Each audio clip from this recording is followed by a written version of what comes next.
El lado oscuro. Soy Jeff y los invito a oír El lado oscuro, un programa para compartir con otros nocturnos el gusto por lo oscuro de la mente y la noche. Un espacio donde revisaremos a distintos autores literarios y creadores musicales de aquellas manifestaciones artísticas que comparten de la psique humana el lado oscuro.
Muy buenas noches, o tardes, o días, o madrugadas, o la hora que sea que nos estén acompañando, escuchando este podcast de una nueva emisión de un programa que ya tenía ganas de hacer desde hace tiempo, de un programa oscuro, de un programa darks, porque no todos pueden ser darks como yo.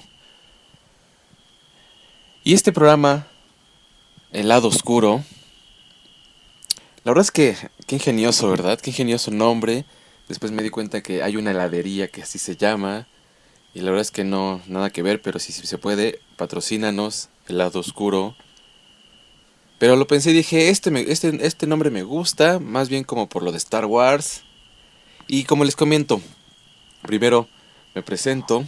Los que ya me conocen, soy Jefté Eduardo. Ahora estoy en este nuevo proyecto.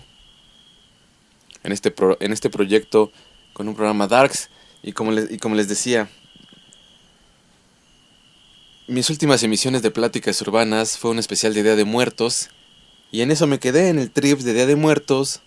Y pues dije, ¿por qué no? A mí mis faros y ¿por qué no? Quiero experimentar esta parte que me encanta además. Una inspiración, de hecho, de dos programas que recuerdo de la juventud. A pesar de que este programa es darks, oscuro, vamos a ver autores chidos, del romanticismo, de la parte oscura, modernos. Pero ya saben cómo soy yo, mi característica, aunque soy dark de corazón, pero pues también soy dicharachero. Entonces va a ser un programa acá, un darketón tropical, tropicoso como soy. Pero les comentaba, la verdad es que esta inquietud de hacer un programa con, con una tendencia que me gusta desde la juventud y como les comentaba, dos influencias fuertes que son en la radio, el programa de Clausen, Gaveta 12, que lo escuchaba por allá en los noventas con Óxido, en AM, y también había otro que me encantaba, Los Cuernos de la Luna con Iñaki Manero, también ambos de Rock 101, pero yo ya lo escuché ya reciclados en otra estación, y era la época en la que me daba mis desvelones haciendo planos en dibujo arquitectónico, entonces pues los escuchaba ya tarde y me encantaba escuchar las recomendaciones de Clausen, los nuevos discos o inclusive los grupos, pues los clásicos, ¿no? Empecé a experimentar ahí a ver qué onda con la nueva música, después mis incursiones al chopo, empezar a preguntar a los darquetillos, pues qué podía leer, algunos bien pendejillos, pues ni siquiera sabían qué onda, ¿no? Otros pues ya me coacheaban. Entonces ahí empecé como mis formaciones darks, también un poco a la moda como todos, con la vestimenta, con algunos grupos como Lacrimoda, que le decíamos en ese tiempo a Lacrimosa. Y el otro programa de Iñaki Manero también, este personaje o este programa, que ahora este conductor está en un programa de noticias, pero en ese tiempo era un proyecto que él tenía donde hablaba justo, no era tan oscuro, pero sí tenía muchas partes pues de esta índole, ¿no? Con autores también un poco malditos, autores oscuros y música también acorde al tema o a los temas que se iban desarrollando cada semana. Y de hecho, ahí dense un clavado en YouTube, busquen Iñaki Manero, Los Cuernos de la Luna y aparecen algunos programas. Y para que lo oigan, la recomendación está ahí. La verdad es que les comento, son dos de mis influencias más fuertes. Obviamente crecí también con Órbita en ese tiempo. Escuché Radioactivo, también me tocó. Las cápsulas estas muy ingeniosas, muy atrevidas y revolucionarias de los de los locutores que venían en ese tiempo, ¿no? Y después WFM también. Inclusive 97.7, la estación, ¿no? O sea, en ese tiempo fresona. Mucho tipo de música, pero estos dos programas, justo cuando empiezo a definir qué es lo que me gusta en la adolescencia, en el bachillerato, porque obviamente empecé con el rock urbano, con el tri, y después escuché punk, me empezó a gustar Síndrome, los grupos clásicos en español, en inglés, pero de ahí, cuando tomé ya como la música que me gusta, que fue el género gótico, el género oscuro, y de ahí pues ya, de ahí soy, para acá, y como les digo, me gusta de todo, pero esa música pues me encanta, y por eso este programa. Y como primer programa de El lado oscuro, nos remitiremos a los clásicos, esos que nunca fallan, los siempre bien confiables clásicos. Si no saben qué recomendar o de qué hablar en una reunión muy bluff con sus amigos, los clásicos nunca fallan. Y en este caso hablaremos de Drácula, de Bram Stoker.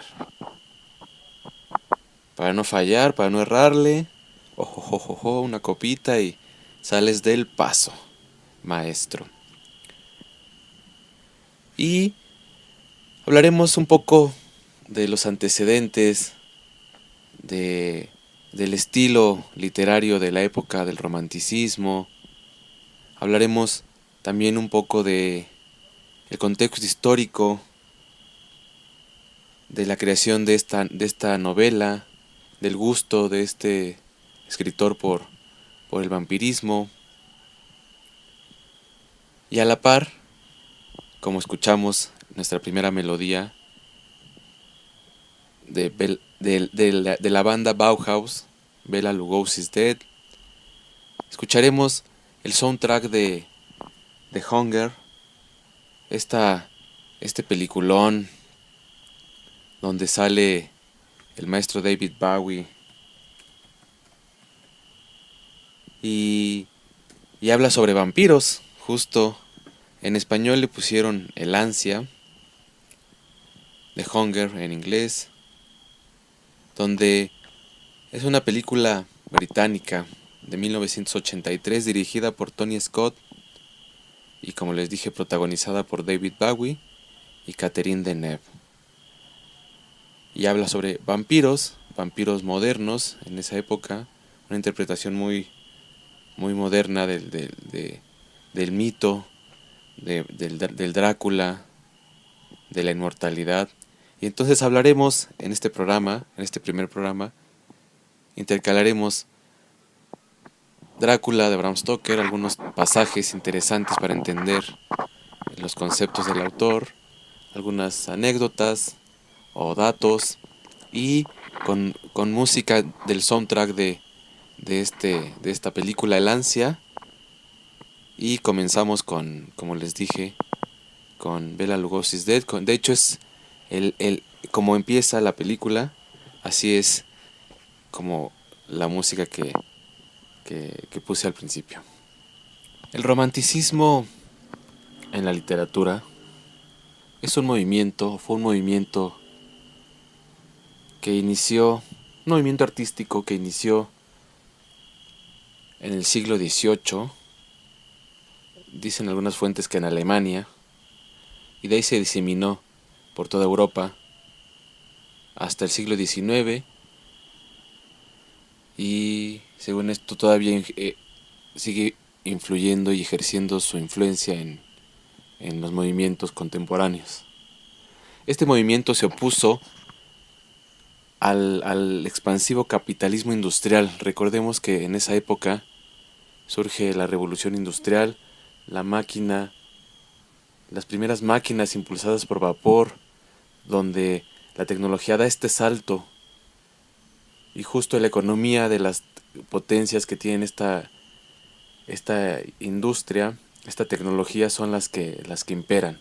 Los imperios británicos, recordemos, el del Kaiser, el austrohúngaro, estas potencias que conformaban la orbe en esa época, y justo pues la época victoriana, donde ve nacer la obra de Drácula del irlandés Bram Stoker. Y nada más veamos un poquito estas características del romanticismo inglés en el que se circunda la obra. Recordemos a la reina Victoria y esta etapa importante para el imperio británico, el Reino Unido. Pero este movimiento en Inglaterra comienza casi al mismo tiempo que en Alemania, porque ya habían dejado de sentir este apego muy fuerte a la Edad Media, a ellos tan apegados a sus raíces anglo y sajonas. Y entonces de dejar estos cantares, estas gestas de los caballeros, de los intrépidos, de la mesa redonda, de Arturo, se van a esta nueva sensibilidad melancólica explorada por los llamados poetas de cementerio, que son unas corrientes del prerromanticismo, y después ya empiezan a a llegar los nuevos exponentes como Lord Byron, Percy Bysshe Shelley, Mary Shelley, también hablaremos de ella con Frankenstein, otro de el moderno Prometeo, ¿no? O sea, otra vez esta reminiscencia de buscar lo clásico a través de los griegos, lo que siempre ha sido como una contraposición de un movimiento cultural al otro. Y como les digo, el hecho de que de que la revolución industrial viniera a destronar a los oficios, a las artes, más bien a las artesanías, a los oficios, y todo se hiciera o empezar a hacer en serie y con la máquina como fuerza de ya ni siquiera la explotación del hombre por el hombre, ¿no? Sino de la máquina hacia el hombre. Entonces es como estos pensadores, estos soñadores, digamos, crean este movimiento, y no solo el literario, sino también en la música, en la pintura, porque recordemos que cada movimiento artístico va acompañado uno del otro. Pero en el caso que nos atañe esta noche, con este tema de Drácula, es justo esta ensoñación a los paisajes, a la parte que ya no existe, ¿no? Que va a dejar de existir por la maquinaria. De hecho, recuerdo un poco ya los últimos, digamos, influencias del romanticismo con Tolkien, J.R.R. Tolkien y El Señor de los Anillos, que nos habla también de esta parte en la que la maquinaria de Saruman en Isengard destruye para hacer el hierro de los Uruk-hais, a diferencia de los árboles representados por los Ents y Barbol.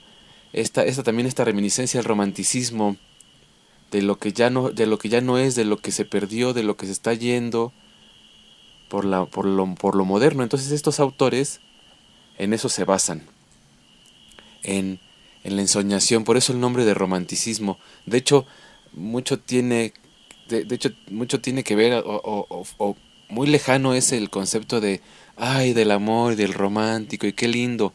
No, estas historias son trágicas, estas historias son, pues como las tragedias griegas, ¿no? Les vuelvo a decir, el concepto de irse a lo clásico, y en este caso, muchas historias no son nada románticas, sino terminan con un desamores, terminan con tragedia, con muertes, y en este caso, Drácula pues no es la excepción. Ahora vámonos con nuestra siguiente melodía de este programa. Y como les comenté, la música es el soundtrack de la película The Hunger, El Ansia, estelarizada con David Bowie y Catherine Deneuve, y habla de esta historia de vampiros modernos. Pero no les cuento más, regresamos con este track de Frank Schubert, Trio in Flat, Opus 100, es un extracto. Y regresamos.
Y estamos de regreso en el lado oscuro, después de escuchar esta melodía de Franz Schubert, que es la que usa el soundtrack como música de fondo de la película El Ansia de Hunger, que como les mencionaba, protagonizada por David Bowie, Catherine Deneuve y Susan Sarandon. Una historia muy interesante, muy padre, de una visión del vampiro moderno de esa época de 1983, y les mencionaba, dirigida por Tony Scott, en la que el vampiro, como concepción de la inmortalidad y del deseo también, de la pasión, y además con el estilo riquillos, ¿no? Socialites, y bueno, David Bowie ejemplifica muy bien esta concepción de un vampiro moderno. Se les recomiendo mucho que la vean, El Ansia de Hunger. Y bueno, pues sigamos hablando de nuestro tema de apertura del primer programa, sobre Drácula de Bram Stoker. Y vamos a hablar un poco de quién fue Bram Stoker. Hace rato hablábamos del contexto de la literatura romántica, del estilo del romanticismo en la literatura. Y justo este autor, este novelista irlandés, nacido en Dublín en 1847, con su obra más representativa, la de Drácula, refleja estos conceptos de alejarse de lo técnico, de lo mecánico, de lo industrial, que era el auge en ese momento con la revolución industrial y las maquinarias. Por eso estos novelistas se van a describir otros paisajes lejanos que fueron, que existieron, y que por el progreso pues se van perdiendo, costumbristas, tradiciones de los pueblos añorados, ¿no? Y justo esta descripción que hace Bram Stoker de los Cárpatos, de todos los paisajes de allá de Rumania y específicamente de Transilvania, y las tradiciones que a través de las cartas que escribe Jonathan, el protagonista, o el muchacho Chicho, de cómo es los lugares, ¿no? Realmente irse a Europa del Este en esa época era pues ya irse a otras tradiciones, no dejar la ciudad, dejar Londres, dejar la comodidad de la vida moderna de esa época, e irse allá a Europa del Este, donde pues sabrá Dios, ¿no? Y va narrando en las cartas. Es muy específico a la hora de describir los paisajes. Los puedes imaginar, los puedes sentir. Y ahorita leeré un poquito de la primera parte del libro para que escuchen a lo que me refiero.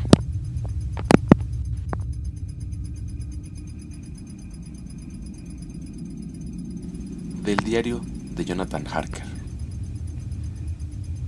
Bristol, 3 de mayo. Salí de Múnich a las 8:35 de la noche del 1 de mayo. Llegué a Viena a la mañana siguiente, temprano.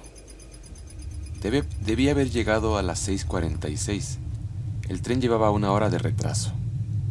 Budapest parece un lugar maravilloso, a juzgar por lo poco que pude ver de ella desde el tren y por la pequeña caminata que di por sus calles. Temí alejarme mucho de la estación, ya que, como habíamos llegado tarde, saldríamos lo más cerca posible de la hora fijada. La impresión que tuve fue que estábamos saliendo del oeste y entrando al este, por el más occidental de los espléndidos puentes sobre el Danubio, que es aquí de gran anchura y profundidad. Llegamos a los lugares en otro tiempo sujetos al dominio de los turcos. Salimos con bastante buen tiempo, y era noche cerrada cuando llegamos a Klausenburg, donde pasé la noche en el Hotel Royal. En la comida, o mejor dicho, en la cena, comí pollo preparado con pimentón rojo, que estaba muy sabroso, pero que me dio mucha sed. Recordar obtener la receta para Mina. Le pregunté al camarero y me dijo que se llamaba paprika hendy y que como era un plato nacional, me sería muy fácil obtenerlo en cualquier lugar de los Cárpatos. Descubrí que mis escasos conocimientos del alemán me servían allí de mucho. De hecho, no sé cómo me las habría arreglado sin ellos. Como dispuse de algún tiempo libre cuando estuve en Londres, visité el British Museum y estudié los libros y mapas de la biblioteca que se referían a Transilvania. Se me había ocurrido que un previo conocimiento del país siempre sería de utilidad e importancia para tratar con un noble de la región. Descubrí que el distrito que él me había mencionado se encontraba en el extremo oriental del país, justamente en la frontera de 3 estados, Transilvania, Moldavia y Bucovina, en el centro de los Montes Cárpatos, una de las partes más salvajes y menos conocidas de Europa. No pude descubrir ningún mapa ni obra que arrojara luz sobre la exacta localización del castillo de Drácula, pues no hay mapas en este país que se puedan comparar en exactitud con los nuestros. Pero descubrí que Bistritz, el pueblo de posta mencionado por el conde Drácula, era un lugar bastante conocido. Voy a incluir aquí algunas de mis notas, pues pueden refrescarme la memoria cuando le relate mis viajes a Mina.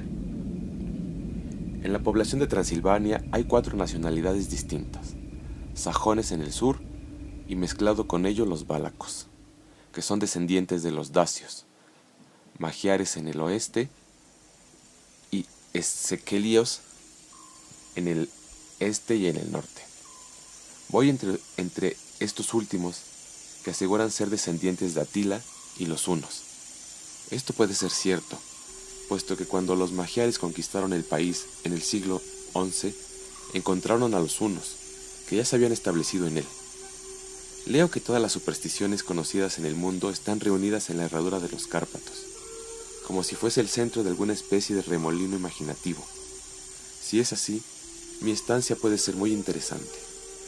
Recordar que debo preguntarle al conde acerca de esas supersticiones. No dormí bien, aunque mi cama era suficientemente cómoda, pues tuve toda clase de extraños sueños.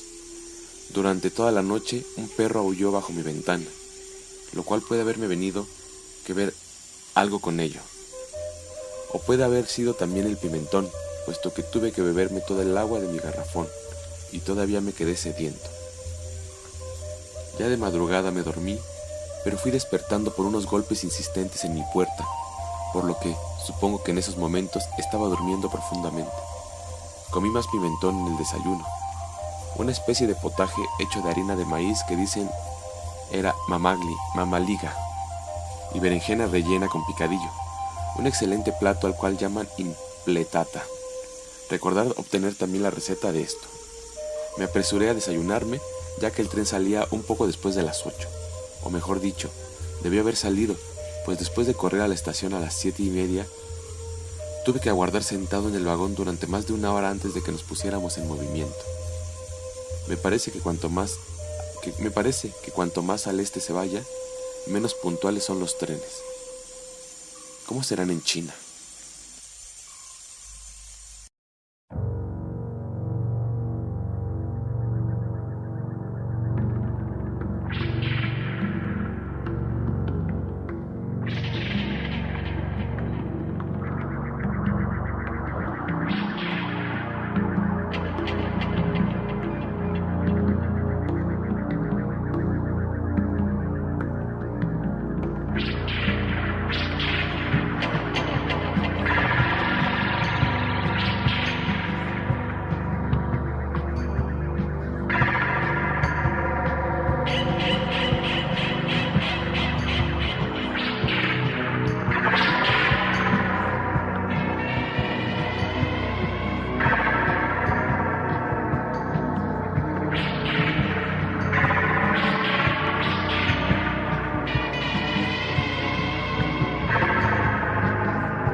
Y el track que acabamos de escuchar de Hunger, llamado Beach House, de Stephanie Spruill, Michelle Rubini y Danny Jagger. Y se dan cuenta el contraste de la primera melodía que escuchamos. Bueno, en realidad la segunda, porque la primera fue la de Bauhaus, un rock darketo de los originarios de esta corriente, de esta contracultura oscura. Después la de Franz Schubert, algo muy melodioso, las cuerdas, el piano. Y ahora con este track muy como convulso, fuerte, estridente, un poco ansioso, que son las emociones que reflejan esta película. Y bueno, como hace rato leí antes de la melodía, un extracto de la primera parte de Drácula, donde Jonathan Harker empieza a describir pues en sus cartas lo que va viviendo en el viaje, ¿no? A través de esta gran ciudad, Londres, en ese tiempo capital del mundo, y ahora estar yéndose cada vez más al este, donde Europa básicamente es más salvaje. Y vamos escuchando cómo va la transición después de llegar a Budapest, para seguir con su travesía final. Y como bien lo describió, esa zona de los Cárpatos, con personajes o habitantes de distintas nacionalidades que convergen. Y como menciona un ratón de biblioteca londinense que fue a ver un poco, a documentarse de lo que iba a ver, de lo que esperaba en su viaje, y se empieza a dar cuenta de que todo cambia allá, ¿no? Las tradiciones y, como dice, hasta las supersticiones. Y voy a seguir leyendo un poco para que escuchen. Pareció que durante todo el día vagamos a través de un país que estaba lleno de toda clase de bellezas. A veces vimos pueblecitos o castillos en la cúspide de empinadas colinas, tales como se ven en los antiguos misales. Algunas veces corrimos a la par de ríos y arroyuelos, que por el amplio y pedregoso margen a cada lado de ellos parecían estar sujetos a grandes inundaciones. Se necesita gran cantidad de agua con una corriente muy fuerte para poder limpiar la orilla exterior de un río. En todas las estaciones había grupos de gente, algunas veces multitudes y con toda clase de atuendos. Algunos de ellos eran exactamente iguales a los campesinos de mi país o a los que había visto cuando atravesaba Francia y Alemania, con chaquetas cortas y sombreros redondos y pantalones hechos por ellos mismos. Pero otros eran muy pintorescos. Las mujeres eran bonitas, excepto cuando uno se les acercaba, pues eran bastante gruesas alrededor de la cintura. Todas llevaban largas mangas blancas y la mayor parte de ellas tenían anchos cinturones con un montón de flecos de algo que les colgaba como en los vestidos en un ballet. Pero por supuesto que llevaban enaguas debajo de ellos. Las figuras más extrañas que vimos fueron los eslovacos, que eran más bárbaros que el resto, con sus amplios sombreros de vaquero, grandes pantalones bombachos y sucios, camisas blancas de lino y enormes y pesados cinturones de cuero, casi de un pie de ancho, completamente tachonados con clavos de hojalata.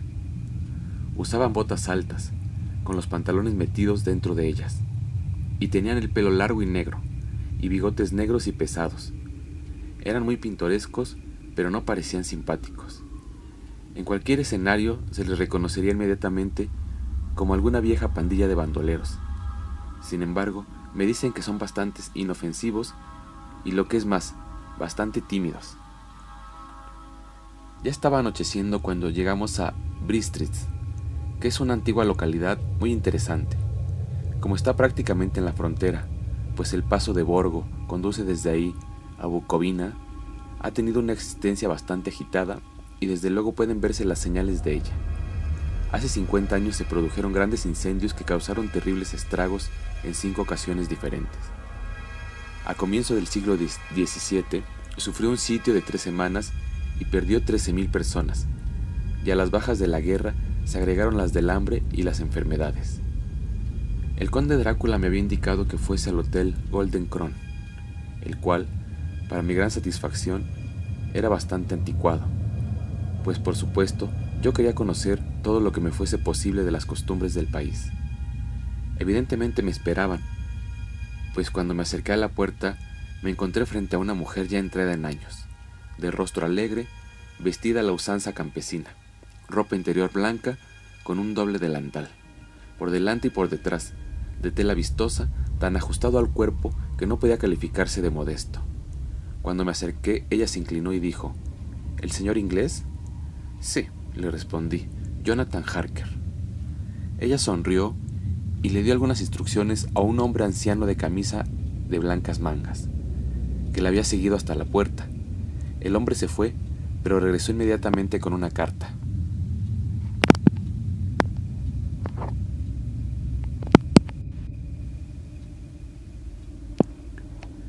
Mi querido amigo, bienvenido a los Cárpatos. Lo estoy esperando ansiosamente. Duerma bien esta noche. Mañana a las 3 saldrá la diligencia para Bucovina. Ya tiene un lugar reservado. En el desfiladero de Borgo, mi carruaje lo estará esperando y lo traerá a mi casa. Espero que su viaje desde Londres haya transcurrido sin tropiezos y que disfrute de su estancia en mi bello país. Su amigo, Drácula.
...4 de mayo... Averigüé que mi posadero había recibido una carta del conde, ordenándole que asegurara el mejor lugar del coche para mí. Pero al inquirir acerca de los detalles, se mostró un tanto reticente y pretendió no poder entender mi alemán. Esto no podía ser cierto, porque hasta esos momentos lo había entendido perfectamente. Por lo menos respondía a mis preguntas exactamente como si las entendiera. Él y su mujer, la anciana que me había recibido, se miraron con temor. Él murmuró que el dinero le había sido enviado en una carta y qué era todo lo que sabía. Cuando le pregunté si conocía al conde Drácula y si podía decirme algo de su castillo, tanto él como su mujer se persignaron y diciendo que no sabían nada de nada, se negaron simplemente a decir nada más. Era ya tan cerca a la hora de la partida que no tuve tiempo de preguntarle a nadie más, pero todo me parecía muy misterioso y de ninguna manera tranquilizante. Unos instantes antes de que saliera, la anciana subió hasta mi cuarto y dijo con voz nerviosa: ¿Tiene que ir? Oh, joven señor, ¿tiene que ir? Estaba en tal estado de excitación que pareció haber perdido la noción del poco alemán que sabía, y lo mezcló todo con otro idioma del cual yo no entendí ni una palabra. Apenas comprendí algo haciéndole numerosas preguntas. Cuando le dije que me tenía que ir inmediatamente y que estaba comprometido en negocios importantes, preguntó otra vez: ¿Sabe usted qué día es hoy? Le respondí que era el 4 de mayo. Ella movió la cabeza y habló otra vez. Oh sí, eso ya lo sé, pero ¿sabe usted qué día es hoy? Al responderle yo que no le entendía, ella continuó: Es la víspera del día de San Jorge. ¿No sabe usted que hoy por la noche, cuando el reloj marque la medianoche, todas las cosas demoníacas del mundo tendrán pleno poder? ¿Sabe usted a dónde va y a lo que va? Estaba en tal grado de desesperación que yo traté de calmarla, pero sin efecto. Finalmente cayó de rodillas y me imploró que no fuera, que por lo menos esperara 1 o 2 días antes de partir. Todo aquello era bastante ridículo, pero yo no me sentí tranquilo. Sin embargo, tenía un negocio que arreglar y no podía permitir que nada se interpusiera. Por lo tanto, traté de levantarle y le dije, tan seriamente como pude, que le agradecía, pero que mi deber era imperativo y yo tenía que partir. Entonces ella se levantó y secó sus ojos, y tomando un crucifijo de su cuello me lo ofreció. Yo no sabía qué hacer, pues como fiel de la iglesia anglicana, me he acostumbrado a ver semejantes cosas como símbolos de idolatría, y sin embargo, me pareció descortés rechazárselo a una anciana con tan buenos propósitos y en tal estado mental. Supongo que ella pudo leer la duda en mi rostro, pues me puso el rosario alrededor del cuello y dijo, por amor a su madre, y luego salió del cuarto. Estoy escribiendo esta parte de mi diario mientras espero el coche, que por supuesto está retrasado, y el crucifijo todavía cuelga alrededor de mi cuello. No sé si es el miedo de la anciana o las múltiples tradiciones fantasmales de este lugar, o el mismo crucifijo, pero lo cierto es que no me siento tan tranquilo como de costumbre. Si este libro llega alguna vez a manos de Mina antes que yo, que la lleve mi adiós. Aquí viene mi coche.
Y ahora sí nos fuimos de filito como gordo en tobogán con la lectura de algunos fragmentos y la música de Lancia, de Hunger.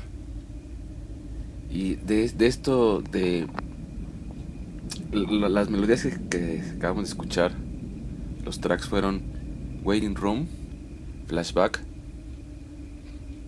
y la anterior suite número 1 por cello en G mayor. Y los compositores de la mayoría de la música son Michael Rubini y Danny Jagger. Y como les comentaba, leí algunos extractos de la novela porque además es extensa, muy, muy interesante. Pero esta perspectiva de un londinense hacia esas tierras extrañas, ¿no? Como les mencionaba, el romanticismo,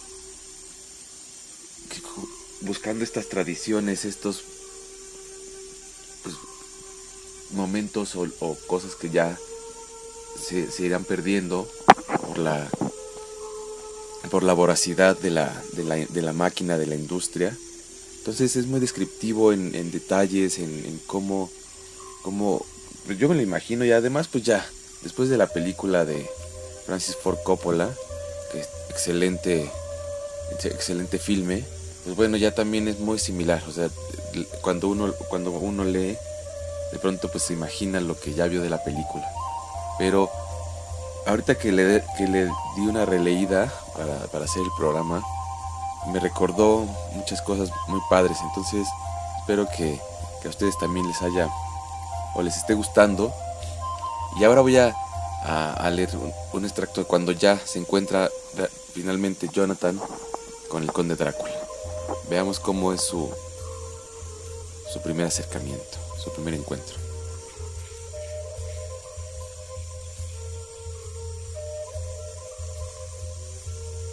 En cuanto llegué a esta conclusión, escuché pesados pasos que se acercaban detrás de la gran puerta, y vi a través de las hendiduras el brillo de una luz que se acercaba.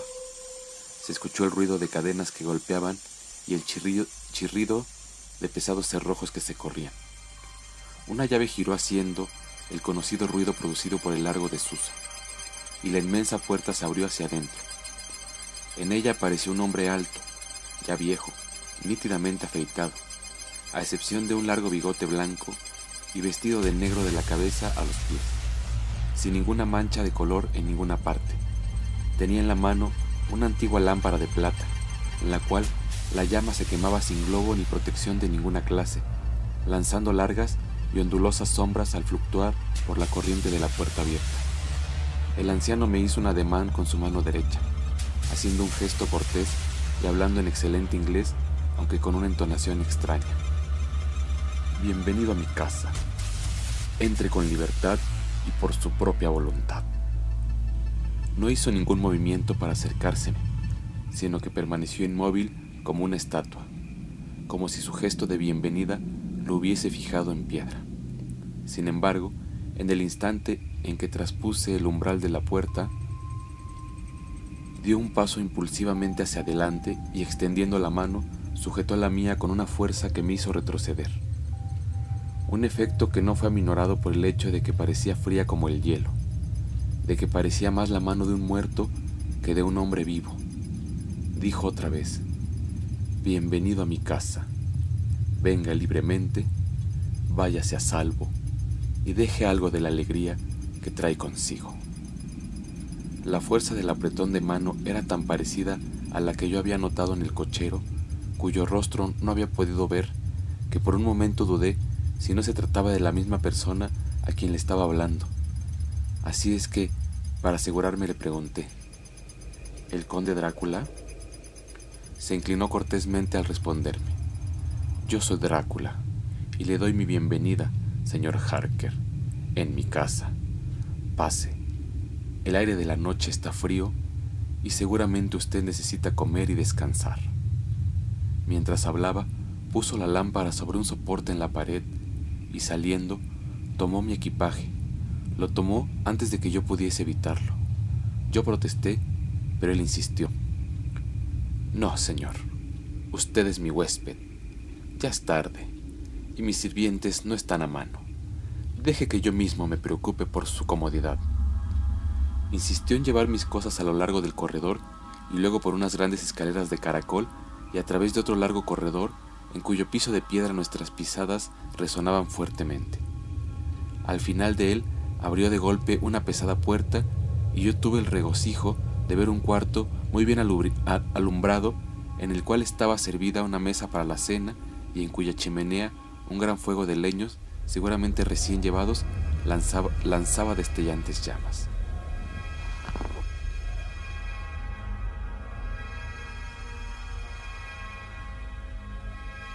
Bueno, pues ya estamos de regreso en el lado oscuro.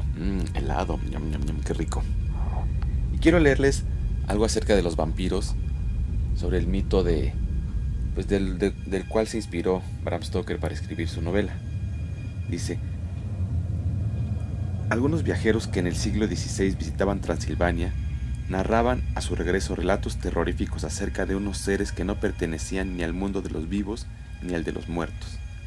Eran monstruos que de noche abandonaban sus guaridas y se deleitaban bebiendo sangre humana. Se les designaba con nombre diverso: Burkulak, vampiri o vampiro. Ya se hablaba de criaturas parecidas en las mitologías griega, romana y hebrea, pero las historias de vampiros se originaron casi totalmente en Europa Oriental, en los montes Cárpatos, en Transilvania, Valaquia y los Balcanes. En el mito del vampiro subyacen dos creencias. Un espíritu maligno puede apoderarse de un cadáver y utilizarlo para turbios propósitos. El alma, excluida por sus culpas del reino de la muerte, puede seguir habitando su cuerpo en forma de vampiro.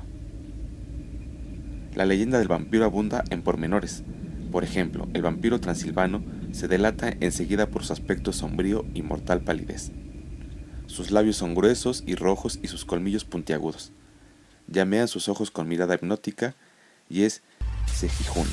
Sus manos tienen vello en las palmas y terminan en largas y afiladas uñas. Y también aquí viene lo interesante, porque les dije al principio que íbamos a hablar de el predecesor de Drácula. O sea, esta sensación, esta euforia que les dio a los románticos por escribir novelas oscuras, pues les digo, tiene esta tradición literaria. Y justo lo que les voy a leer dice: a finales del siglo XVIII, cuando se hicieron populares los romances góticos, el vampiro se erigió en personaje ideal para historias de castillos envueltos en brumas.